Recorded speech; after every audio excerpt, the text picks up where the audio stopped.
Correct టైంకి తినక correct టైంకి ఇట్లా డ్రింక్ చేసి తినక ఇట్లా అయిపోయాను.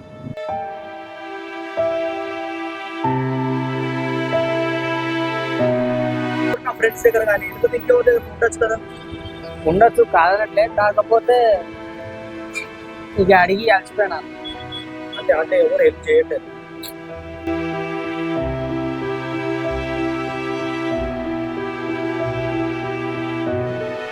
మా అమ్మ నాన్న ఒకటేసారి నా కళ్ళ ముందల్ని కాల్చుకొని చనిపోవడం వల్ల మైండ్ డివైడ్ అయ్యి దానికి బానేసాను.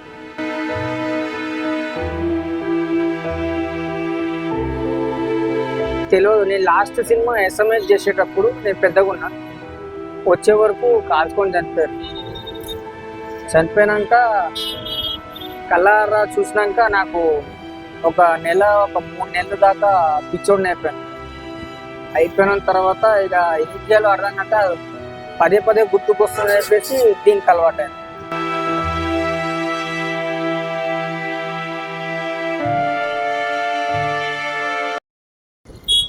ఏమైంది ఇప్పుడు మొన్న దాకా ఇంటర్వ్యూ చూసాం చాలా. అవును. ఏమైంది మళ్ళీ సడన్ గా మళ్ళీ ఇంటర్వ్యూ అంటే ఛాన్స్ ఇవ్వలేదా? ఛాన్స్ అని కాదన్న, అంటే కరెక్ట్ టైంకి తినక కరెక్ట్ టైంకి ఇట్లా డ్రింక్ చేసి తినక ఇట్లా అయిపోయాను.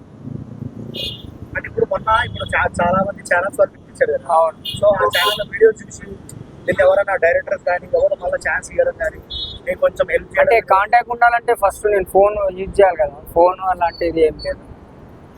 మళ్ళీ ఎవరు నా ఫ్రెండ్స్ దగ్గర కానీ లేకపోతే ఇంకెవరి దగ్గర ఉండొచ్చు కదా. ఉండొచ్చు కాదనట్లే, కాకపోతే ఇక అడిగి అలసిపోయినా. అంటే అంటే ఎవరు హెల్ప్ చేయట్లేదు. ఇప్పుడు నేను ప్రజెంట్ ఇప్పుడు అట్లా నడవాలంటే ఒకటి సపోర్ట్ కావాలి.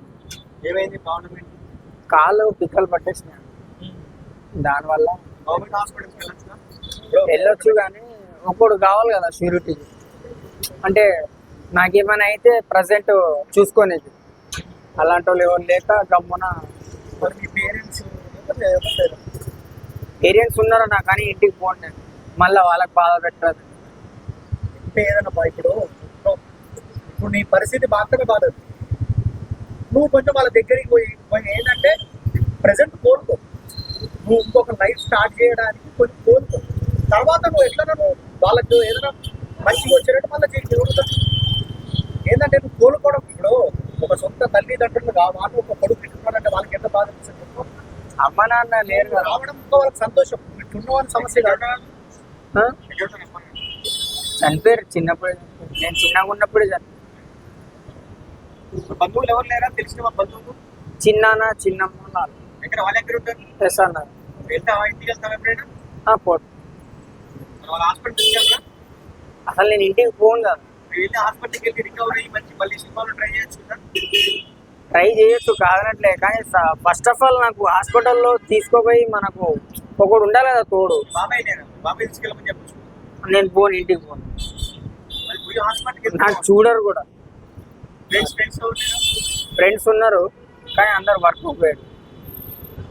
హాస్పిటల్ చూసుకోకపోతే రాత్రి టైం ఉన్నప్పుడు కానీ ఏదో ఒక టైంలో ఇట్లా చేస్తే నీకు కూడా బాగుంటుంది కదా. ఏం చెప్తాం కదా.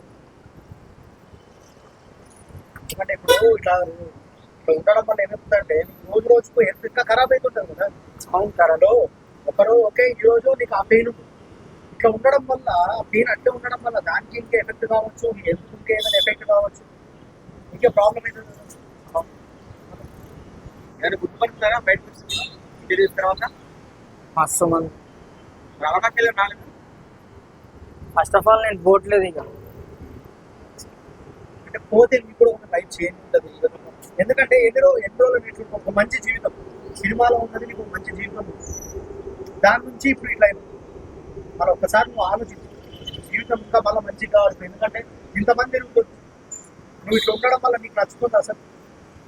బయట ఎక్కడ పడుకుంటున్నావు? ప్రజెంట్ ఇక్కడ లేకపోతే అక్కడ అంటే ఉంటే దాదా లేకపోతే లేదు. తిండి మాత్రం తింటా. ఆరోగ్యం చూసుకోవాలి. అదేలే, అంటే ఆరోగ్యం చూసుకోవాలి. ఇంకా ఏజ్ ఉంది, ఏజ్ కాలేదు. ఏం చెప్పు ముసలోడు ఎంతమంది ఏజ్ నీకు ఇంకా మంచి ఏజ్ ఉంది నీకు ఇప్పుడు మనకు చూసే వీడియోస్ అందరికి నీకు ఎటువంటి హెల్ప్ కావాలో చెప్పు మన మాక్సిమం మనం ట్రై చేస్తాం మన ఛానల్ నుంచి నీకు ఎటువంటి హెల్ప్ కావాలి ఎక్కడ ఉంటావు చెప్పు నువ్వు ఎక్కడ ఉంటావు ఏం చెప్పు మన ఛానల్ నుంచి ఏది హెల్ప్ వచ్చినా 100% నేను తెచ్చిస్తాను అన్న ప్రజెంట్ అయితే కృష్ణనగర్ ఇదే గడ్డ మీద ఉంటాను, గడ్డ మీద ఉంటా. ప్రజెంట్ అయితే ఇక్కడే పనుకుంటున్నా, అక్కడ లేకపోతే ఇక్కడ. స్పైసీ ఆపోజిట్ కానీ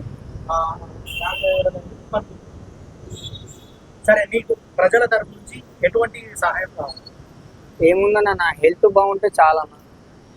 ఇంకోటి ఏంటంటే కొద్దిగా సపోర్ట్ ఇస్తే చాలా, మళ్ళీ పికప్ కావాలి చాలా. మళ్ళీ ఇప్పుడు ప్రజలు నీకు సపోర్ట్ చేసి ఇలా ముందుకు తీసుకోవాలి మళ్ళీ సినిమా ఇండస్ట్రీలో పోతావు పోతా ఎందుకు అంటే ఇప్పుడు మళ్ళీ సినిమా ఇండస్ట్రీలో అంత మంచిగా ఉన్నప్పుడు ఇట్లా అవ్వడానికి గల కారణాలు ఎవరైనా వ్యక్తులా లేకపోతే నియంత్రణమైనవా ఎట్లా మా అమ్మ నాన్న ఒకటేసారి నా కళ్ళ ముందల్ని కాల్చుకొని చనిపోవడం వల్ల మైండ్ డివైడ్ అయ్యి దానికి బానేసారి. అంటే ఎందుకట్లా అంటే అది తెలియదు. నేను లాస్ట్ సినిమా SMS చేసేటప్పుడు నేను పెద్దగా ఉన్నా, వచ్చే వరకు కాల్చుకొని చనిపోయారు. చనిపోయినాక కళ్ళారా చూసినాక నాకు ఒక 3 నెలల దాకా పిచ్చోడిని అయిపోయిన తర్వాత ఇక ఏం చేయాలో అర్థం కాక పదే పదే గుర్తుకొస్తుంది చెప్పేసి దీనికి అలవాటైన అట్లే. సరే మేము మన ఛానల్ నుంచి మ్యాక్సిమం ట్రై చేస్తాం. ప్రజెంట్ ఏంటంటే అందరినీ కోరుకుంటాం, ఎందుకంటే ఒక మంచి మీకు ఏజ్ ఉందాము, ఏజ్ లేకపోయినా ఏజ్ అయిపోయిన వల్ల ఏమో అనుకోవచ్చు, అంటే ఏజ్ పెట్టుకుని ఇంత మంచిగా ఉండి అవ్వడం కూడా అందరికి చాలా మందికి నచ్చదు. సో నేను ఏంటంటే మన ఛానల్ 100% ట్రై చేస్తాను. Okay thanks. ఎందుకంటే హెల్త్ పర్పస్ కానీ తర్వాత నీకు ఫుడ్కి సంబంధించింది కానీ నేను ఒకవేళ నాకు తెలిసిన వాళ్ళే కానీ అందరినీ ట్రై చేస్తాను. యాక్చువల్లీ ట్రై చేసి 100% నీకు హెల్ప్ చేసేలా ట్రై చేస్తాను. కానీ ఏంటంటే నువ్వు నీకు ఫోన్ లేదు ఏం లేదు, ఒకవేళ ఫోన్ ఉంటే నీ నంబర్ తీసుకుని నీ నంబర్ ఫోన్ చేయొచ్చు. నువ్వు ఇదే ఉంటా అంటున్నావు కాబట్టి నువ్వు మ్యాక్సిమం మీరు ఉంటే మన ఛానల్ నుంచి 100% సపోర్ట్ చేస్తాను. థ్యాంక్స్.